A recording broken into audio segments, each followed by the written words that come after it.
Este capítulo no habría sido posible sin el apoyo de nuestros mecenas en Patreon y de nuestros suscriptores en iVoox y Spotify.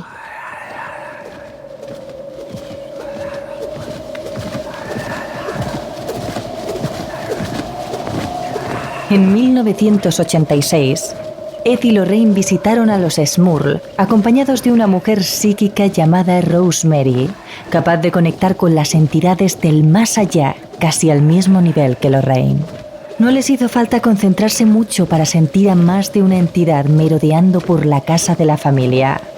Lorraine y Rosemary caminaron hasta una de las habitaciones, donde la psíquica señaló al armario.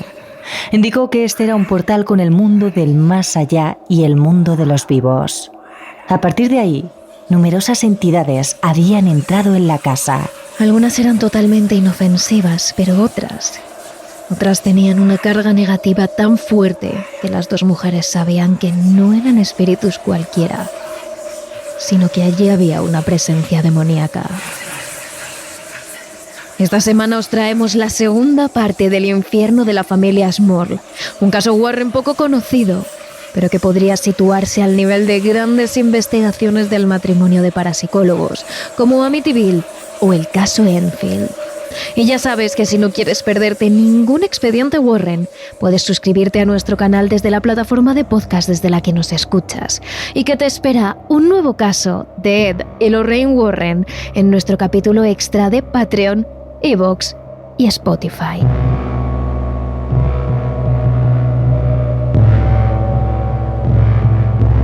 Terrores nocturnos con Emma Entrena y Silvia Ortiz.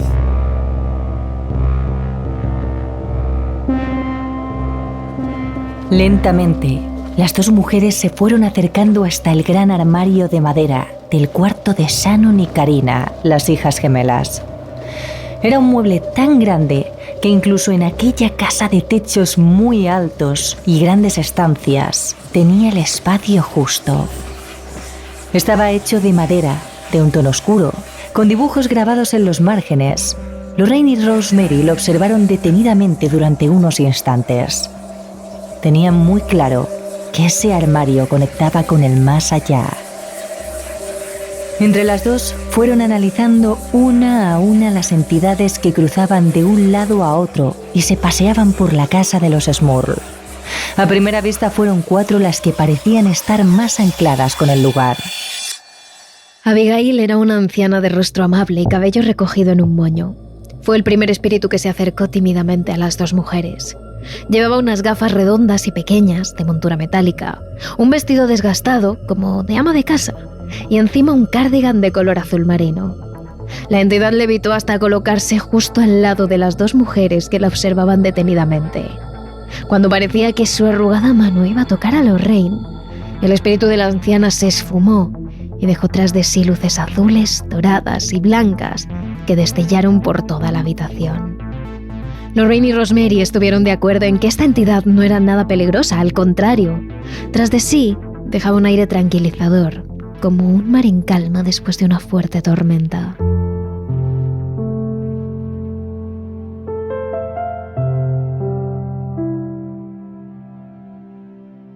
Después de la adorable Abigail, las dos médiums comenzaron a sentir una especie de palpitación.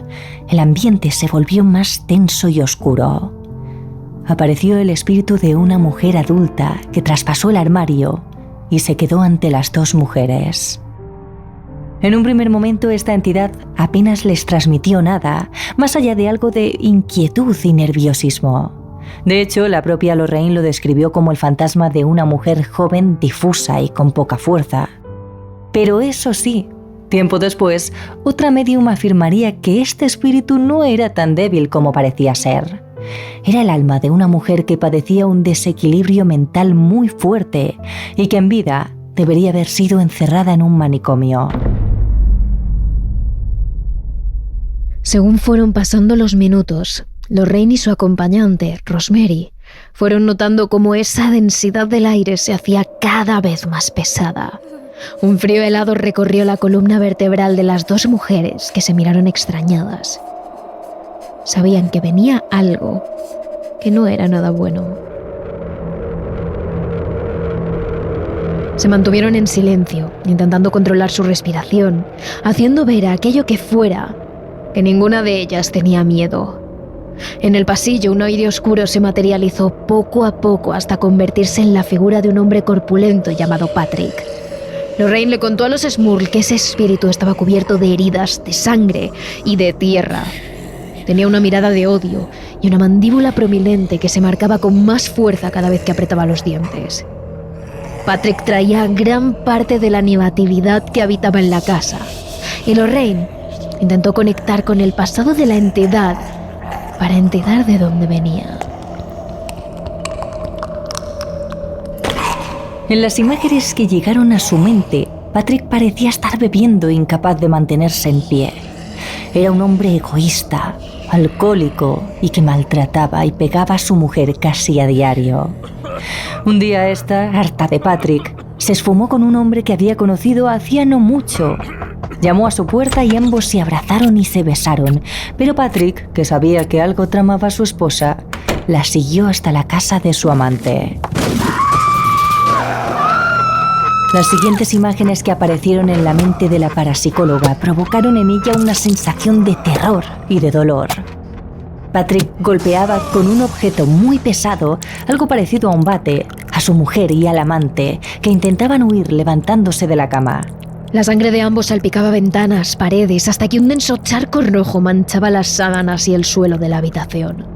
Después de eso, Patrick volvía a su casa lleno de heridas, sangre y tierra, y se sentaba en el sofá a beber alcohol, como de costumbre. Sin embargo, lo último que vio Lorraine fue una oleada de vecinos y familiares de las víctimas a las puertas de la casa donde se refugiaba el hombre. Los continuos golpes en las ventanas permitieron a la muchedumbre entrar a la casa y acabar ellos mismos con Patrick, que imploraba por favor que lo dejaran vivir. Pero sus súplicas no sirvieron de nada, y ahora se aparecía ante Lorraine y Rosemary para dejar claro a las dos mujeres que él, ni siquiera más allá de la vida,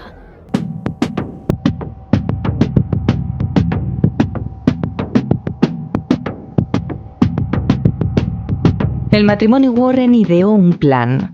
Tenían que provocar a la entidad a través de la oración y demás símbolos religiosos para que ésta se manifestara y pudieran así expulsarla de la casa. Por aquel entonces, Ed Warren era el único demonólogo laico reconocido por la Iglesia, y bajo esa responsabilidad decidió practicar un exorcismo a la casa y a la familia Smurl. Decidió provocar a la entidad poniendo música religiosa e inmediatamente todo empezó a temblar. Era como un terremoto. La diferencia es que estas fuertes vibraciones tan solo estaban ocurriendo dentro de la casa. Los cuadros cayeron al suelo, los espejos, los cubiertos de la cocina y todos los platos. Algunos integrantes de la familia se agarraron a muebles pesados e incluso a la pared para no caerse. Los armarios y los cajones empezaron a abrirse y a cerrarse sin parar. Hasta los muebles más grandes comenzaron a arrastrarse de un lado a otro, siendo empujados por una fuerza invisible, pero con mucha potencia. Mientras Ed salpicaba de agua bendita todas y cada una de las partes de la casa, en especial ese gran armario de la habitación de las hijas, que pesaba cientos de kilos, pero que temblaba tanto o más que el resto de la casa. Tras varias horas de exorcismo, la entidad paró de golpe y todo quedó en calma. Los Smurl sonrieron, aliviados, pero Ed y Lorraine Warren les advirtieron: eso no había terminado. Es más, eso no había hecho nada más que empezar. Voy a serte muy sincero, no lo soñé. El demonio con el que estamos tratando es muy fuerte, mucho. A veces podemos expulsarlos con métodos relativamente sencillos, pero otras no. Lo que hemos hecho esta noche puede que solo sea la primera fase. Y como si de una predicción se tratase, horas después de la advertencia de los Warren, la entidad volvió a irrumpir en la casa de los Smurl. Lo hizo a altas horas de la noche, mientras Jack, el padre, veía la tele solo en el salón. El hombre empezó a notar que no estaba solo. Su cuerpo se puso en estado de alerta. Su corazón empezó a acelerar el ritmo. Jack no supo explicarlo, pero de un momento a otro algo le decía que estaba en peligro y tenía que salir de allí cuanto antes. El hombre apagó el televisor y cuando quiso levantarse para ir a su cuarto, una fuerza invisible se lo impidió. Jack estaba pegado al sillón, con las manos en los reposabrazos y la espalda totalmente pegada al respaldo. De pronto, a través de una de las paredes, empezó a ver una figura. Jack nunca se olvidaría de ese ser, que mucho tiempo después continuó describiendo como el más aterrador que había visto jamás. Era la figura de una mujer desnuda, cuyo cuerpo no se correspondía al de su cabeza.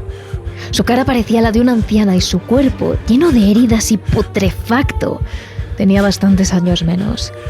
Los ojos de esa criatura eran rojos, como la sangre. Tenía unas escamas verdosas llenas de moho. Con una sonrisa en la cara, esa criatura fue acercándose poco a poco a Jack, hasta colocarse encima de él. En ese momento el hombre supo que se trataba de un súcubo, una entidad que abusa sexualmente de las personas sin que éstas sean capaces de oponer resistencia. En el libro La casa embrujada del matrimonio Warren, el propio Jack lo describió así. Tenía la piel blanca como el papel, pero en algunas partes estaba cubierta con una capa de escamas de serpiente. En otras partes del cuerpo tenía llagas abiertas, como las que deben tener los leprosos. De las llagas supuraba pus. Mientras me montaba, porque es la única forma en la que puedo definirlo, el súcubo se limitaba a mirarme y sonreír, mostrándome esos terribles dientes. Traté de apartar la mirada, pero algo me obligaba a mantener los ojos fijos en ella. Sabía cuando tenía un orgasmo porque su tenebrosa sonrisa se hacía más amplia, pero yo no sentía absolutamente nada. Aunque a estas alturas tanto Janet como sus padres habían creído totalmente lo que le ocurrió a Jack, el hombre decidió mantenerlo en secreto. En cierto modo, se sentía avergonzado y pensaba que quizás lo tomaban por loco. Pero durante el desayuno, una de sus hijas, Dawn, les contó que había tenido una pesadilla horrible en el que un monstruo con forma de mujer atacaba a su padre y hacía cosas indecentes con él. Es entonces cuando Jack, sorprendido, le contó con detalles a su esposa lo que le había ocurrido la noche anterior. Aunque lo peor es que Janet no tardó mucho en experimentar algo parecido días después de lo que le ocurrió a Jack. Una mañana, mientras tendía la ropa en la terraza de la cocina, algo estampó a la mujer contra una de las paredes. Mientras ella intentaba soltarse, empezó a ver cómo una figura masculina se materializaba poco a poco delante de ella. Pero afortunadamente Janet fue más rápida y consiguió huir. Desesperados, los Smurl volvieron a llamar a los Warren, los cuales acudieron a su casa en apenas unas horas, pero no precisamente con buenas noticias. Según explicó Ed, él no tenía el suficiente poder como para realizar más exorcismos en la casa. Es decir, el propio matrimonio de parapsicólogos más famoso del mundo llegó a admitir ante los Smurl que su caso era tan sumamente peligroso y fuerte que se les escapaba de las manos. Sin embargo, en compensación, los Warren llamaron a uno de los curas más veteranos y cualificados que conocían, el padre Maquina, un hombre que había realizado más de 50 exorcismos y que se había enfrentado a todo tipo de entidades demoníacas. El hombre realizó un primer exorcismo en la casa que, al igual que con Ed Warren, sirvió de poco. De hecho, los Smurl afirmaron que la entidad se volvió más agresiva todavía. Intentó dañar al perro de la familia, tirándolo por las escaleras y lanzándolo por los aires. Y después de la mascota, el demonio le hizo lo mismo a uno de los miembros de la familia. Janet, la madre, comenzó a levitar y por mucho que los allí presentes intentaron sujetar a la mujer, una fuerza invisible la sacudía con más fuerza. Más tarde la propia Janet lo recordaría así. Me hizo dar unas cuantas vueltas por la habitación y después me arrojó contra la pared del fondo. Justo antes del impacto me protegí la cabeza con las manos para evitar daños graves. Entonces el demonio me sacudió rápidamente, dejándome en una posición tal que tenía las manos y los brazos completamente extendidos. Apenas tuve unos cuantos segundos para colocarme en posición fetal porque me di cuenta de que la entidad pretendía lanzarme de nuevo contra la pared, pero en esta ocasión quería romperme las manos y los brazos. La situación en la casa había sobrepasado cualquier límite. Desesperados, pidieron más ayuda a la iglesia, pero esta miró hacia otro lado. Incluso la propia Lorraine, que habló con un sacerdote que vivía en la zona, fue rechazada por el hombre, porque según dijo, estaba preparando una boda y tenía cosas más importantes que hacer. Como última opción, los Warren recurrieron a otro de sus contactos, una medium llamada Betty Ann, que conocía desde hacía tiempo. Sabían que era muy profesional y muy buena en lo suyo, y quizás les dieran más pistas sobre la entidad demoníaca. Sin embargo, más allá de describir a las 4 entidades que anteriormente ya vieron Lorraine y Rosemary, Betty Ann no pudo hacer mucho más. Sí es cierto que aportó más detalles sobre Patrick, el espíritu del hombre lleno de odio y alcohólico que mató a su mujer y a su amante. Según comentó, los hechos ocurrieron en el siglo XIX y Elizabeth, que era la mujer, se parecía demasiado a Janet. De ahí que el espíritu de Patrick hubiera intentado atacar más de una vez a Janet y a Jack, pensando que se trataban de su mujer y su amante. La propia medium aseguró que el espíritu de este hombre deseaba con todas sus fuerzas que el demonio cometiera la peor de las atrocidades contra la familia Smurl. Deseaba que la entidad poseyera a uno de ellos. Esa mala energía alimentaba todavía más al demonio, que estaba presente en todas y cada una de las esquinas y las habitaciones de la casa.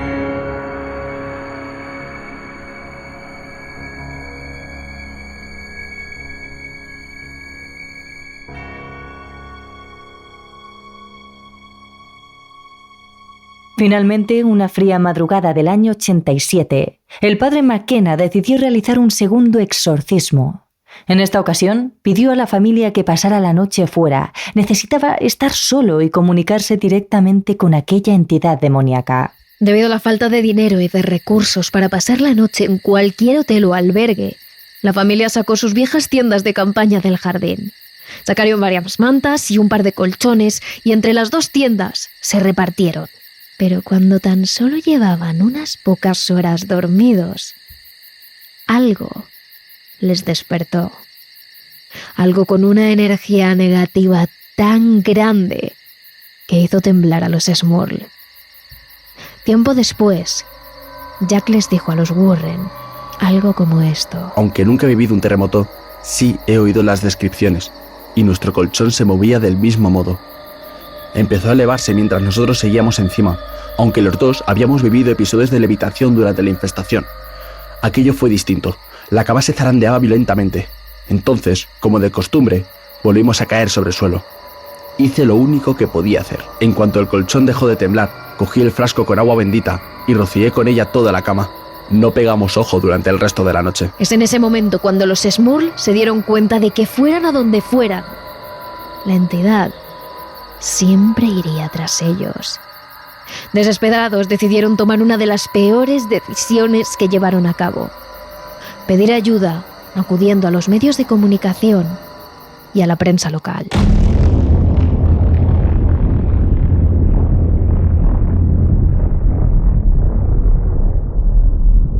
Durante las siguientes 2 semanas, los Smurl recibieron los frutos de sus acciones con los medios de comunicación y con la prensa local.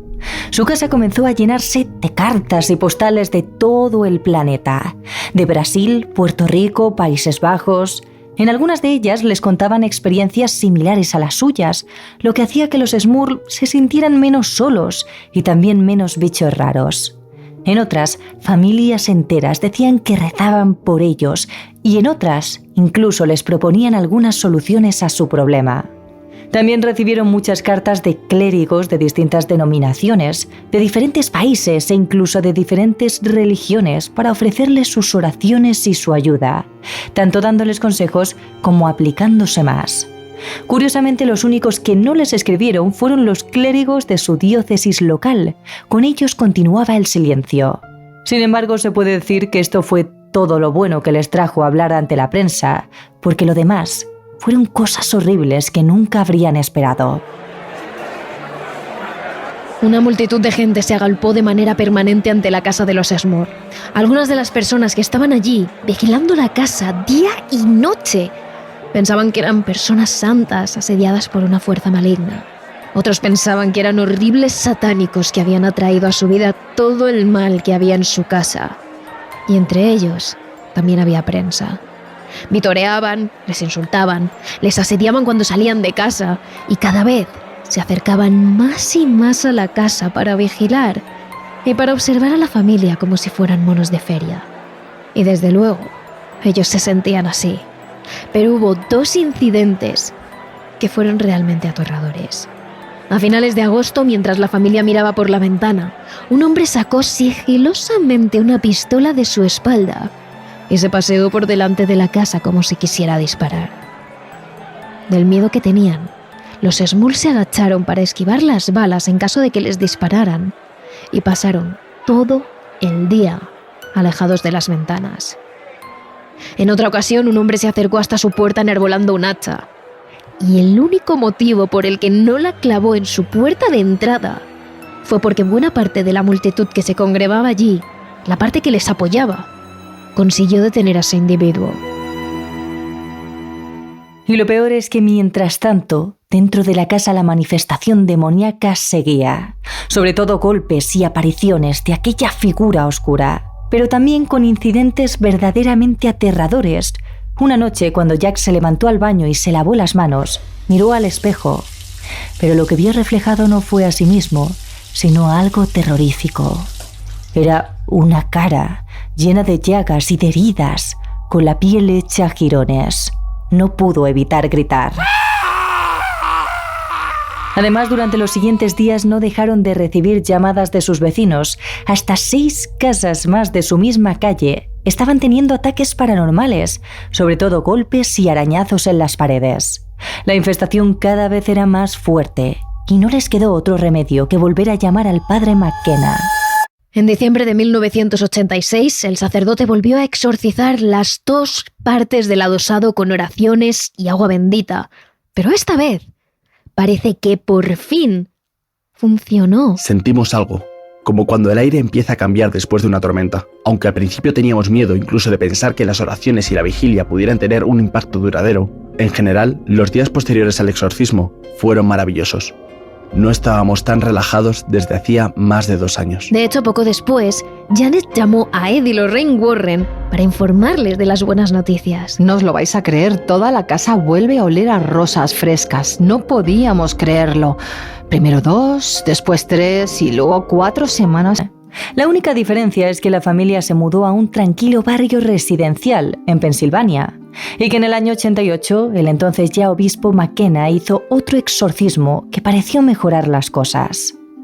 Los Smurl siguen manteniendo una fe intacta y tratan de llevar su vida y de aportar a su comunidad lo mejor que pueden, pero la casa de los Smurl sigue asediada continuamente por una infestación demoníaca que no les deja vivir en paz. Una infestación que ni siquiera los propios Ed y Lorraine Warren pudieron vencer.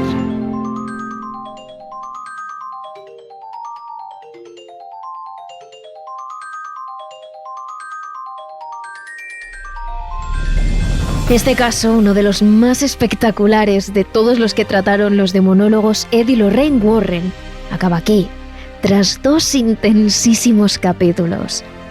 Pero si tenéis curiosidad por los íncubos y los súcubos, en nuestro capítulo extra de Patreon, iVoox y Spotify, os hablamos un poco más de ellos y os contamos uno de los casos de este estilo que también llegó a manos de los Warren. Además, ya sabéis que como siempre podéis seguirnos en redes sociales donde estamos creando contenido de misterio diario. Somos @terrores_TRN en Twitter y Twitch y @terroresnocturnos.trn en Instagram y TikTok. Os esperamos. Terrores Nocturnos, realizado por David Fernández Marcos.